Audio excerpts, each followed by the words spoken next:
बिस्मिल्लाहिर्रहमानिर्रहीम। अस्सलामुअलैकुम। दोस्तों, आज की इस वीडियो में हम आपको बताएंगे यहूदियों का पूरा इतिहास कि यहूदी कौन है और इनका मकसद क्या है, और यहूदी मजहब कैसे शुरू हुआ, और यहूदी मजहब आखिर मुसलमानों से चाहता क्या है, और इन यहूदियों ने अपने सीनों में कौन सा राज छुपाया है, और यहूदी लोग कौन सी पुरानी निशानियों को आज भी ढूंढते रहते हैं। इन सब सवालों का जवाब आज हम इसी वीडियो में देंगे। इसीलिए मेरी आप लोगों से गुजारिश है कि इस वीडियो को आखिर तक जरूर देखिए। दोस्तों, दरअसल यहूदी एक ऐसी बुरी कौम है कि जिन्होंने हजारों साल अपनी जिंदगी अल्लाह ताला की नाफरमानियों में गुजारी है। हजरत याकूब अलैहिस्सलाम के जमाने से बनी इसराइल नामी इस कौम की शुरुआत हुई, और इस यहूदी कौम की हमेशा ही झगड़ा फसाद करने की आदतें रही है। अल्लाह ताला ने भी इस पर बहुत बार लानतें की है। बनी इसराइल की धोखेबाजी की पूरी कहानी कुरान शरीफ में बताई गई है, जिसके बाद इस कौम को हुकूमत के पद से हटा दिया गया और फिर उसकी जगह हुकूमत का पद मुसलमानों को सौंप दिया गया।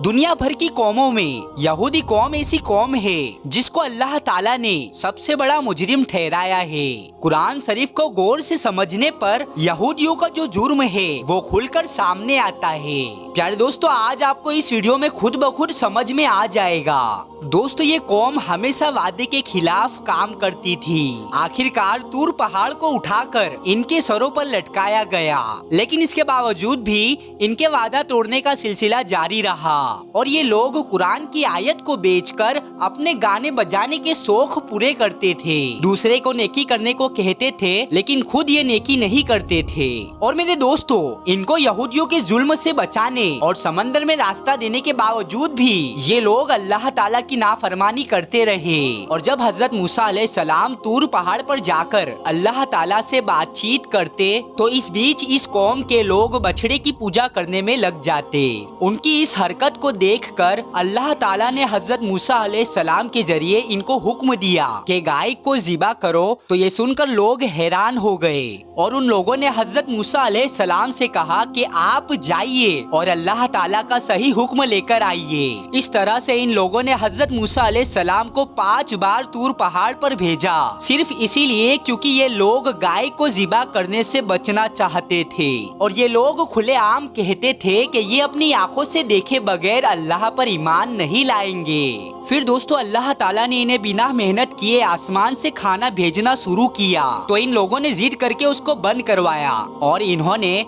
हजरत मूसा अलैहिस्सलाम से कहा कि इनके लिए खाने पीने का इंतजाम जैसे कि अनाज, सब्जियां और फल वगैरह जमीन में ही उगा दिया जाए। जबकि दोस्तों, रेगिस्तान की कड़क धूप से बचने के लिए भी अल्लाह ताला की तरफ से इनके लिए बादलों का साया किया गया। लेकिन इतना सब कुछ मिलने के बावजूद भी ये लोग अल्लाह ताला के सामने नहीं झुके। फिर अल्लाह ताला ने इन्हें बस्ती में दाखिल होते वक्त माफी मांगने का भी हुक्म दिया।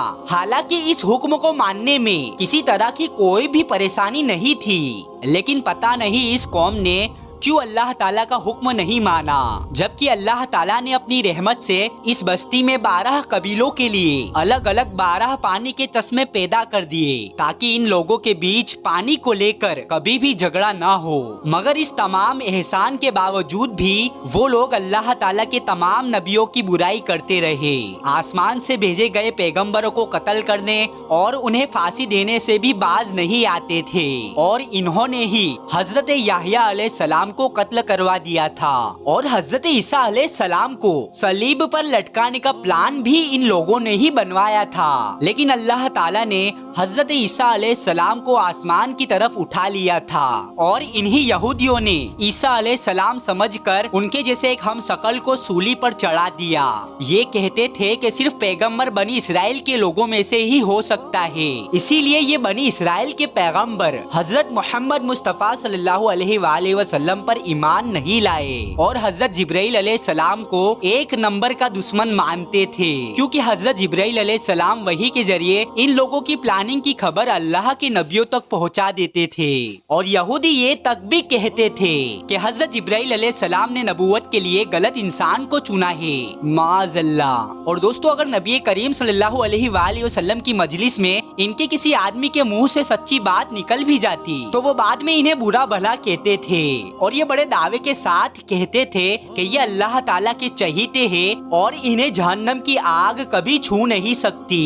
हालांकि इस यहूदी कौम के आपस के झगड़े बहुत सख्त हुआ करते थे और ये आपस में मार काट भी करते थे और कबीलों में जाकर कबीले के लोगों को ही बस्तियों से निकाल दिया करते थे, जैसा कि ये लोग फिलिस्तीनी लोगों के साथ कर रहे हैं। नबी करीम सल्लल्लाहु अलैहि वसल्लम के आने से पहले ये लोग एक नबी के आने की बात किया करते थे और मदीने वालों से कहा करते थे कि इस नबी को आने दो, हम तुमसे निपट लेंगे। लेकिन नबी करीम सल्लल्लाहु अलैहि वसल्लम के आने के बाद वही यहूदी रसूल पाक सल्लल्लाहु अलैहि वसल्लम के बुरे दुश्मनों में से एक दुश्मन बन गए और ये लोग जादू भी सीखते थे और सिखाते थे और इसी जादू से मियाँ बीबी के बीच झगड़े फसाद किया करते थे और इस जादू को हजरत सुलेमान अलैहिस्सलाम से भी जोड़ देते थे। हालांकि कुरान मजीद में मौजूद है कि हजरत सुलेमान अलैहिस्सलाम का जादू से दूर दूर तक कोई वास्ता नहीं है। नबी करीम सल्लल्लाहु अलैहि वसल्लम पर भी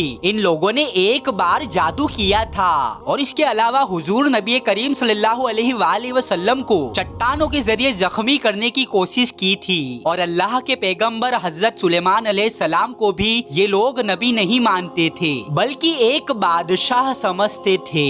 माज़अल्लाह, अपने पैगंबरों और नबी करीम सल्लल्लाहु अलैहि वसल्लम से ये लोग खुरेद कर सवाल करते थे और अपने साथ साथ मुसलमानों को भी ये काम करने के लिए उकसाते थे।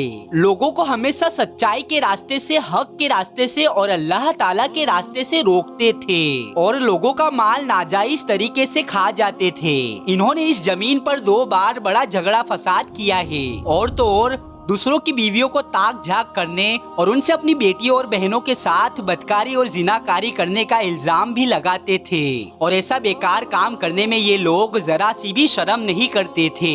जब हजरत मूसा अलैहिस्सलाम ने यहूदियों को फिलिस्तीनियों के हुक्मरान के खिलाफ जंग करने का हुक्म दिया तो ये यहूदियों के कौम में से ही कहा था कि ए मूसा, हम लोग हरगिज नहीं जाएंगे, वहाँ पर आप जाइए और आपका रब जाए, लेकिन हम नहीं जाएंगे, हम तो फिलहाल यहीं पर बैठे रहेंगे। इसका जिक्र सूरह माइदा की आयत नंबर 24 पर मौजूद है और इनमें से कितने लोग ऐसे हैं जो कि किताब पढ़ते हैं और जबान का उलट फेर इस तरह से करते हैं कि तुम समझो वो लोग जो कुछ भी पढ़ रहे हैं कि वो किताब ही की इमारत है। और ये सूरह आले इमरान की आयत नंबर 78 में मौजूद है।